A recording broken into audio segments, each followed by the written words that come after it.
में जिस प्रॉब्लम के बारे में बात करने वाली हूँ वो मर्दों से रिलेटेड ही है। हालांकि ये कोई कॉमन प्रॉब्लम नहीं है, लेकिन इसके बारे में जानकारी होना बहुत ज़रूरी है। मेल्स का जो जेनिटल होता है, पेनिस, सीधा ही होता है, लेकिन बहुत से मेल ऐसे भी होते हैं जिनके पेनिस में थोड़ा सा टेढ़ापन होता है। और ये टेढ़ापन जो होता है ये दो तरह का होता है। एक जो लिंग होता है जो स्लाइटली टेढ़ा होता है, जो थोड़ा सा ही टेढ़ा होता है, वो लेफ्ट भी मुड़ सकता है, वो राइट भी मुड़ सकता है, वो अपवर्ड भी हो सकता है, वो डाउनवर्ड भी हो सकता है। और इसे एक नॉर्मल ही कहा जाता है। इसमें परेशान होने वाली कोई ज़रूरत नहीं है।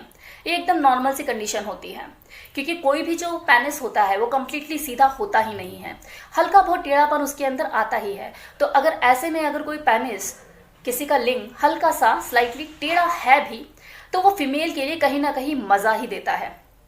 अगर थोड़ा सा पेनिस टेढ़ा है तो वो उसके लिए मज़ा है, लेकिन अगर ज़रूरत से ज़्यादा टेढ़ा है तो वो उसके लिए सज़ा है।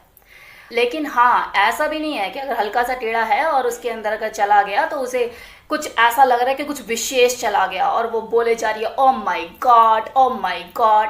तो ऐसा भी नहीं है। हाँ, एंजॉयमेंट होता है, बस थोड़ा सा 19-20 का ही फ़र्क रहता है। तो चीज़ है कि लिंग है लेकिन वो हल्का सा टेढ़ा है, तो कहीं ना कहीं वो फीमेल को मज़ा ही देता है। लेकिन अगर दूसरी तरफ कोई लिंग है जो कि बहुत ही ज़्यादा टेढ़ा है, एल शेप में पूरी तरह से बेंड हो जाता है, तो वो फिर दिक्कत ही करता है। इसे आपको जैसे समझिए कि मान लो कि एल शेप में कोई चीज़ है, तो क्या आप उसे सीधे पाइप में घुसा सकते हैं? मतलब एक फीमेल वजाइना जो होती है वो पाइप की तरह ही तो होती है। अब आप खुद सोचिए कि आपके पास कोई एल शेप में चीज़ है, तो क्या वो एंटर कर पाएगी? नहीं कर पाएगी, दिक्कत आएगी, प्रॉब्लम होगी। क्या है ये, कौन सा मॉडल है? तो जिन लोगों का जो लिंग है वो पूरा एल शेप में बेंड हो जाता है, इसे एक तरह से बीमारी भी कहते हैं, और इस बीमारी का नाम होता है पैरोनी। ये जो रोग है इसका कारण क्या होता है अभी तक ये कंफर्म नहीं हो पाया है, लेकिन ऐसा माना जाता है कि इरेक्शन के टाइम पे अगर पेनिस में किसी तरह की कोई चोट लग जाए या फिर सेक्सुअल एक्ट परफॉर्म करते हुए जो पेनिस है मुड़ जाए, तो ये दिक्कतें आती हैं। इस तरह के रोग के होने की संभावनाएं बढ़ जाती हैं। और दूसरी चीज़, ऐसा भी बोला जाता है कि ये जो बीमारी है हेरिडिटी में भी आती है। अब इस रोग के लक्षण क्या होते हैं, इसे पहचानते कैसे हैं? लिंग में तनाव होने के बाद जब लिंग है वो एल शेप में पूरा बेंड हो जाए, तो आप इसे पहचान सकते हैं कि कुछ दिक्कत है। देन दूसरा, लिंग में इरेक्शन हो या ना हो लेकिन लिंग के अंदर दर्द रहना, ये दूसरा सिम्टम होता है। तीसरा, लिंग का जो आकार है वो नॉर्मल ना रहना, लिंग की लंबाई और गोलाई का कम होना। ये सारे जो लक्षण हैं ये पैरोनी बीमारी के लक्षण होते हैं। दूसरी चीज़, जो पैरोनी ये जो रोग है ये कहीं ना कहीं इरेक्टाइल डिस्फंक्शन की जो संभावना होती है वो भी बढ़ा देता है। मतलब जो मेल है उसके पूरे चांसेस होते हैं नपुंसक होने के। कुछ केसेस में क्या होता है कि बिना मेडिकल ट्रीटमेंट के ही ये चीज़ें नॉर्मल हो जाती हैं, लेकिन कुछ जो गंभीर केसेस होते हैं उसमें जब तक ऑपरेट ना किया जाए ये चीज़ें ठीक नहीं होती, और उसके बाद भी कोई ऐसा कंफर्म नहीं होता, ऐसी कोई 100% श्योरिटी नहीं होती कि ये चीज़ें नॉर्मल हो ही जाएगी। जो मेल इस प्रॉब्लम को फेस कर रहा होता है, या ये कह लो कि जिस आदमी का जो लिंग है पूरा एल शेप में बेंड हो जाता है, वो किसी भी तरह की सेक्सुअल एक्टिविटी में पार्टिसिपेट कर ही नहीं पाता है। वो बस मैस्टरबेट ही कर सकता है, जैसे कोई गाड़ी चलाता है तो स्टीयरिंग को घुमा घुमा के, बिल्कुल वैसी ही चीज़। जब एक लड़की को शादी के बाद लीगल राइट मिल जाता है कि अब वो सेक्सुअली चीज़ें परफॉर्म कर सकती है इस पर्टिकुलर आदमी के साथ जिससे उसकी शादी हुई है, और जब उसे कुछ टाइम बाद पता लगता है कि यार जिससे मेरी शादी हुई है वो तो चीज़ें कर ही नहीं सकता है परफॉर्म, तो मैं इसके साथ रहकर क्या करूँगी? तो ऐसे में वो अपनी फैमिली को खुला बोलती है कि मैं इस इंसान के साथ नहीं रहूँगी, ये चीज़ें कर नहीं सकता है परफॉर्म। ऐसे में जो उसका बाप होता है जिसने उसे खुशी खुशी विदा किया होता है, वो भी बोलता है धड़ल्ले से कि निकल जा इस रिश्ते से।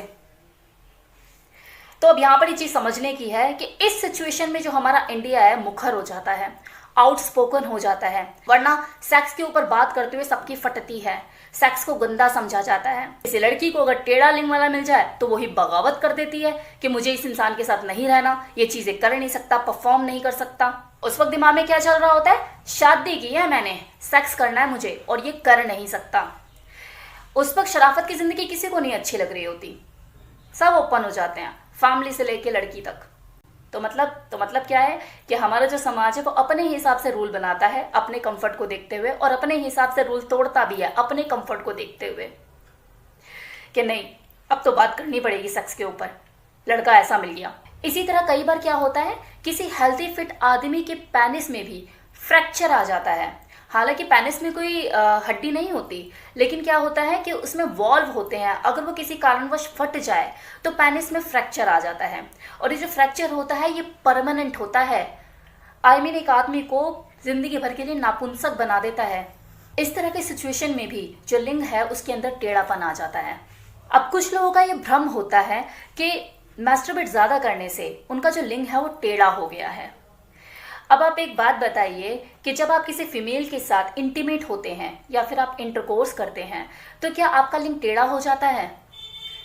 कहने का मतलब ये है कि जब कोई मेल फीमेल के साथ उसके प्राइवेट पार्ट के साथ ये चीज़ें करता है, वही सेम काम तो वो मैस्टरबेट करते हुए मुट्ठी में कर रहा होता है, तो कैसे टेढ़ा हो जाएगा? कोई टेढ़ा वेढ़ा नहीं होता, चाहे फिर वो मेल अपनी मुट्ठी में करे या फिर फीमेल वजेना के साथ करे। अब कुछ लोगों को ये भी एक तरह की टेंशन रहती है कि यार मैंने ना अपने कुंवारेपन में मैस्टरबेट बहुत ज़्यादा किया है और मेरी शादी का टाइम आ गया है और मेरी शादी होने वाली है, घर वालों ने लड़की पसंद कर लिया, पता नहीं मैं उस लड़की को सेटिस्फाइड कर पाऊंगा या नहीं। तो डियर, इसमें कम या ज़्यादा वाली कोई चीज़ होती ही नहीं है।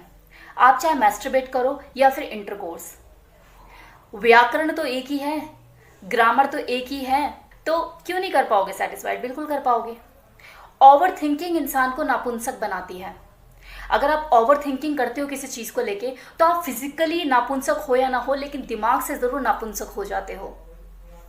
और वैसे भी सेटिस्फैक्शन जो होता है वो दो टांगों के बीच नहीं, दो कानों के बीच होता है। मेरी तरफ से इस वीडियो में इस इन्फॉर्मेशन के रिगार्डिंग इतना ही। जितना मुझे नॉलेज थी, जितना मेरे एफर्ट्स थे, मैंने आपको फुल इन्फॉर्मेशन प्रोवाइड कराई। Thank you for watching this video. Thank you so much.